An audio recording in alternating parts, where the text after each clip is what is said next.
नमस्कार दोस्तों, मैं हूं सीमा सिलावट और आप सभी का मोस्ट वेलकम है मेरी आज की इस वीडियो में। दोस्तों, बहुत ही अच्छे टॉपिक पर आज हम चर्चा करेंगे। आज हम चर्चा करेंगे पितृ दोष के बारे में। आप लोगों ने यह जो दोष है यह बहुत ही कॉमन दोष है और आपने इस दोष के बारे में बहुत सुना होगा, क्योंकि जब भी किसी के भी कोई काम नहीं बनते हैं, चाहे वह बिजनेस से संबंधित हो, शादी से संबंधित हो या घर परिवार में कोई भी ऐसा काम हो जो उनका नहीं बन रहा है, तो वह पंडित के पास जाते हैं और पंडित जी मोस्टली बताते हैं पितृदोष। तो आखिर ये पितृदोष होता क्या है? वास्तव में ऐसा यह कोई दोष है जिससे कि आपके कोई बनते हुए काम बिगड़ते जाते हैं या आपका कोई काम नहीं बनता है? तो अगर आपकी कुंडली में भी ऐसा कोई दोष बन रहा है या आपके भी काम में कोई बाधाएं आ रही है, विघ्न आ रहे हैं, तो आप अगर दिमाग में अगर आपके ऐसा आता है कि क्या मेरी कुंडली में पितृदोष है, इस वजह से ये मेरे काम नहीं बन रहे हैं, तो आप अपनी खुद की कुंडली में खुद देख सकते हैं कि आपकी कुंडली में पितृदोष बन रहा है या नहीं बन रहा है। क्योंकि बहुत सिंपल तरीका है इसको देखने का, कोई ज़्यादा टिपिकल नहीं है। तो आज की इस वीडियो में मैं आपको पूरा समझाऊंगी एक कुंडली के एग्जाम्पल को लेके कि कैसे आप देख सकते हैं आपकी खुद की कुंडली में कि पितृदोष बन रहा है या नहीं बन रहा है। तो चलिए आगे बढ़ते हैं इस वीडियो में।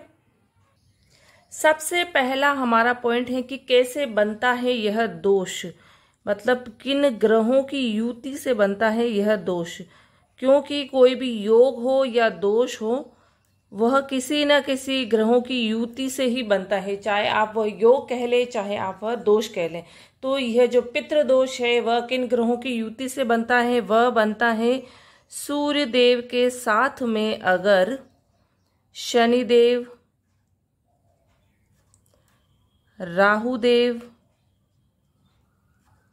या केतु देव बैठ जाएं तो यह दोष बनता है। तो देखिए मेरे पास यहाँ पर कर्क लगन की यह कुंडली है, तो इससे हम समझेंगे कि शनिदेव के साथ कैसे राहुदेव, केतुदेव और सूर्यदेव के साथ इन तीनों ग्रहों में से कोई भी ग्रह की युति बनती है, तब यह दोष कैसे बनता है।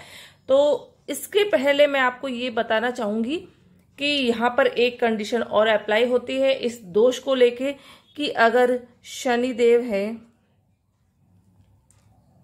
या राहुदेव या केतुदेव, इन तीनों ग्रहों की जब युति होती है सूर्य देव के साथ में, तब यह दोष बनता है। लेकिन अगर यह तीनों ग्रह योग कारक हैं, तब यह दोष नहीं बनता है।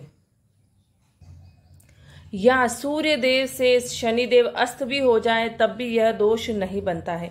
तो सबसे पहली कंडीशन क्या होगी कि ये जो तीनों ग्रह है वह मारक होने चाहिए। अगर ये मारक नहीं होंगे तो यह दोष नहीं बनता है।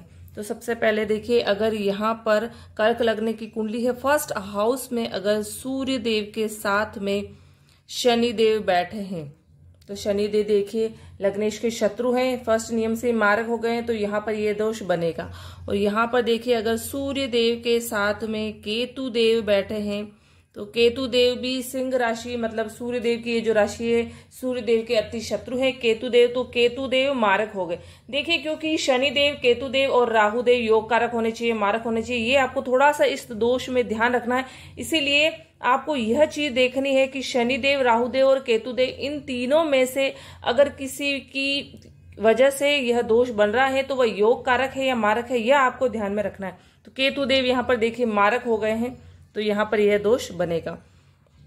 अगर यहाँ पर भी सूर्य और शनिदेव की युति है, तो शनिदेव तो इस लगन कुंडली में मारक ही होंगे, क्योंकि लग्नेश के अति शत्रु है अष्टम द्वादश थ्योरी को लेकर।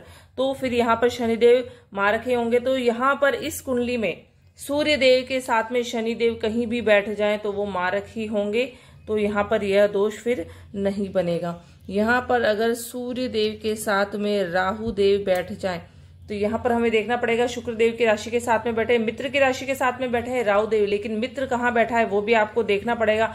अगर मित्र यहाँ बैठा है शुक्र देव, तो यहाँ पर देखिए शुक्रदेव अच्छी स्थिति में है, तो यहाँ पर राहुदेव भी अच्छी स्थिति में होगा, तो यहाँ पर यह दोष नहीं बनेगा।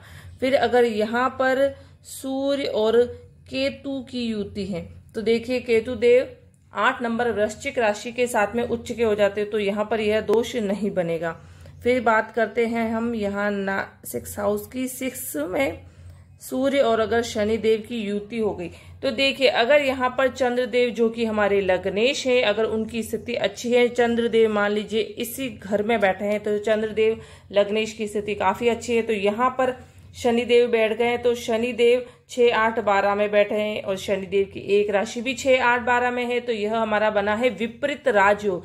विपरीत राजयोग में यह जो शनिदेव है योग कारक हो जाएंगे, तो फिर यहाँ पर सूर्य और शनिदेव की युति से पितृदोष नहीं बनेगा। यहाँ पर अगर सूर्यदेव और शनिदेव बैठे हैं तो यहाँ पर यह दोष बनेगा क्योंकि शनिदेव यहाँ मारक हो गए हैं। यहाँ पर अगर सूर्य और राहु देव की युति है तो यहाँ पर राहु देव देखिए 6, 8, 12 में यहाँ पर ये मारक हो गए तो यहाँ पर यह दोष बनेगा।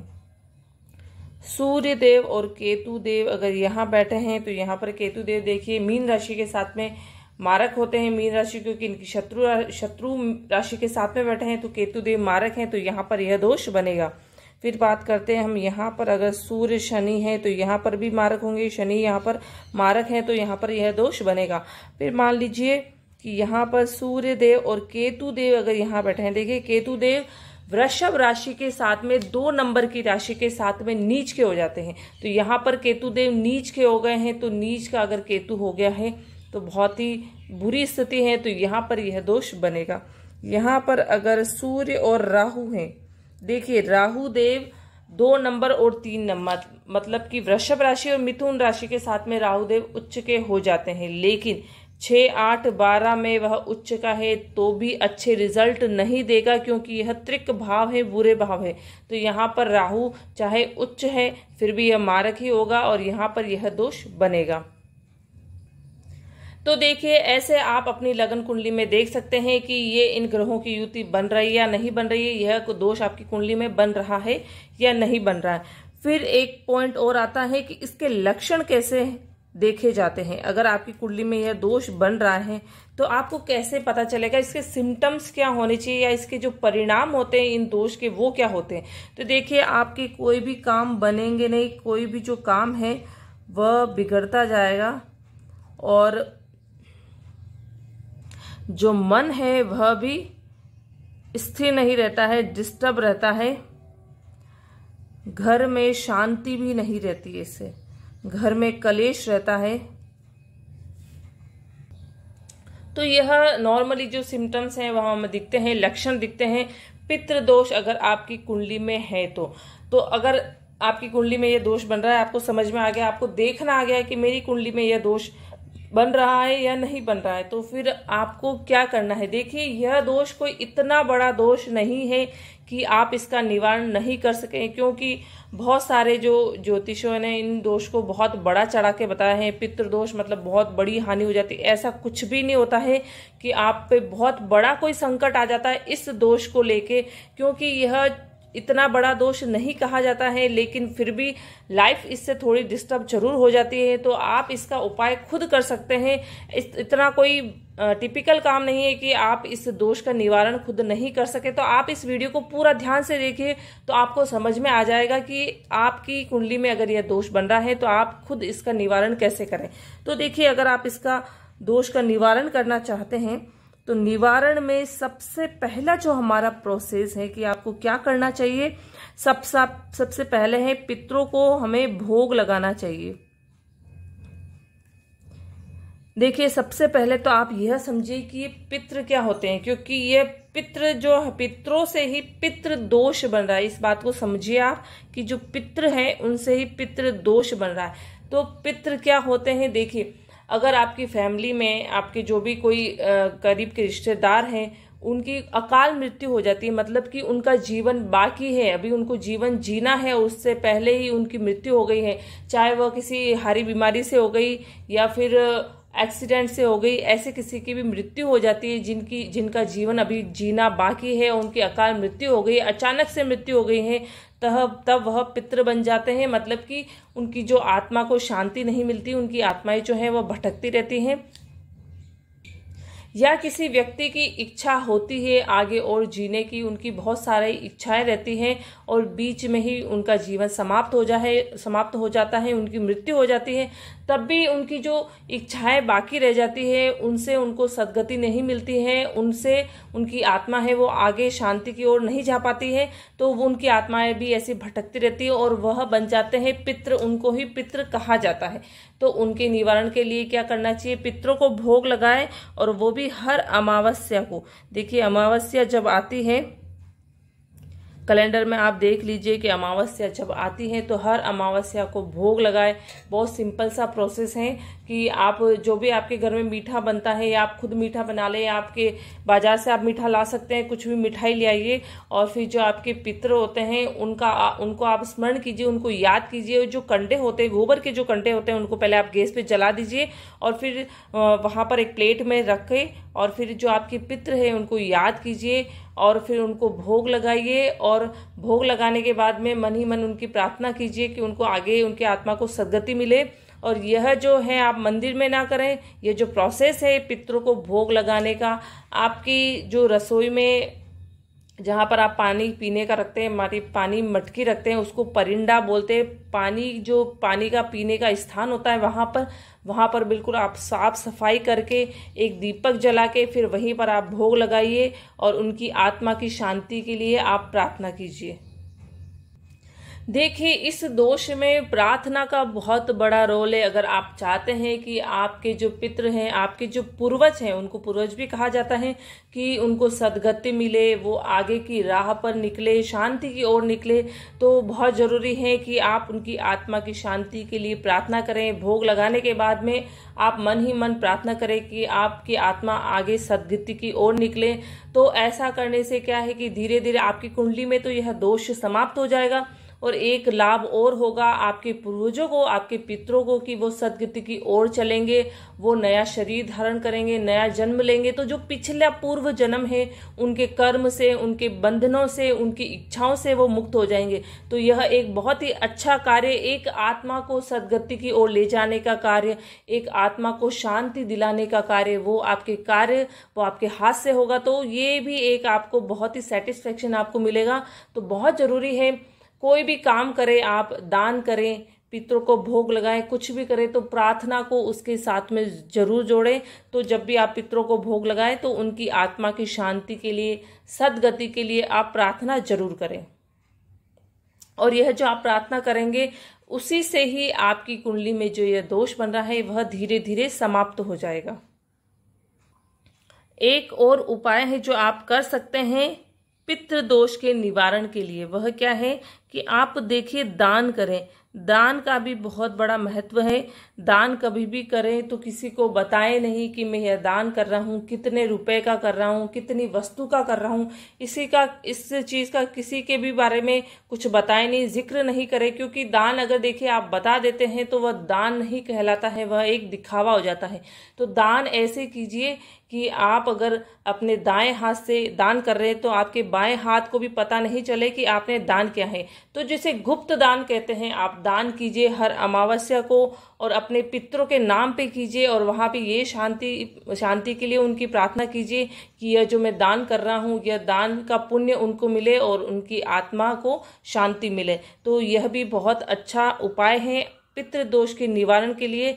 दान आप 50 रुपए से लेकर 100 रुपए तक भी कर सकते हैं। कोई भी दान कीजिए, गरीबों को खाना खिला सकते हैं, चिड़िया को दाना डाल सकते हैं, या जो गाय को है आप वो हरी घास डाल सकते हैं। तो बहुत छोटे मोटे दान है, ऐसा नहीं है कि आपको कोई बहुत बड़ा दान करना है, हजारों रुपए का दान करना, ऐसा कुछ भी नहीं है।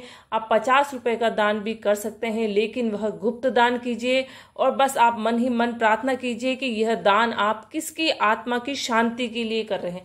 यह मोस्ट इम्पोर्टेंट है कि आप किसकी आत्मा की शांति के लिए कर रहे हैं, उसकी आत्मा की शांति के लिए प्रार्थना कीजिए। तब वह दान बिल्कुल उस आत्मा तक पहुंचेगा और उसको सद्गति भी मिलेगी। तो ये दान भी एक निवारण का उपाय है, एक तरीका है जिससे कि आप पितृ दोष से छुटकारा पा सकते हैं। तो दोस्तों, आपको यह आज की वीडियो कैसी लगी है? बहुत ही अच्छा इंटरेस्टिंग टॉपिक है, और आप खुद देख सकते हैं आपकी कुंडली में ये दोष बन रहा है या नहीं बन रहा है। तो निवारण के उपाय है, बहुत ही सिंपल है, आप खुद उपाय कीजिए और औरों को भी बताइए। देखिए, जागरूकता लाना बहुत ज़्यादा ज़रूरी है कि कुंडली में ये छोटे मोटे दोष बनते हैं, इतनी बड़ी प्रॉब्लम क्रिएट नहीं करते हैं, लेकिन इन दोष को लेकर इतना बड़ा चढ़ा के बताया जाता है कि लोगों के मन में एक भय बैठ जाता है। तो यह जो वीडियो है वह आप दूसरे तक और शेयर कीजिए, उनका भी ज्ञान बढ़ाइए कि यह बहुत सिंपल सा दोष होता है, इतना बड़ा दोष नहीं होता है, लेकिन बहुत अच्छा कार्य है आपके पितरों को, पूर्वजों को, आत्मा की उनकी शांति के लिए अगर आप ये उपाय करते हैं तो यह भी बहुत अच्छा कार्य है। जागरूकता लाइए, उनको भी, उनका भी ज्ञान बढ़ाइए। तो आप इन वीडियो को ज़्यादा से ज़्यादा शेयर कीजिए और लाइक भी कीजिए। और अगर अभी तक आपने मेरे चैनल को सब्सक्राइब नहीं किया है तो प्लीज़ मेरे चैनल को सब्सक्राइब जरूर कीजिए, ताकि जो नए नए ज्ञान के छोटे छोटे जो वीडियो है वह आप तक पहुंच सके और आप में भी जागरूकता आ सके ज्योतिष शास्त्र को लेके, कि जो भी ज्योतिष शास्त्र में है वह वास्तव में सही चीज क्या है, वास्तव में सही ज्ञान क्या है। तो यह सारा ज्ञान आप तक डायरेक्टली पहुंच सके, इसलिए मेरे चैनल को सब्सक्राइब जरूर कीजिए। Okay, thank you.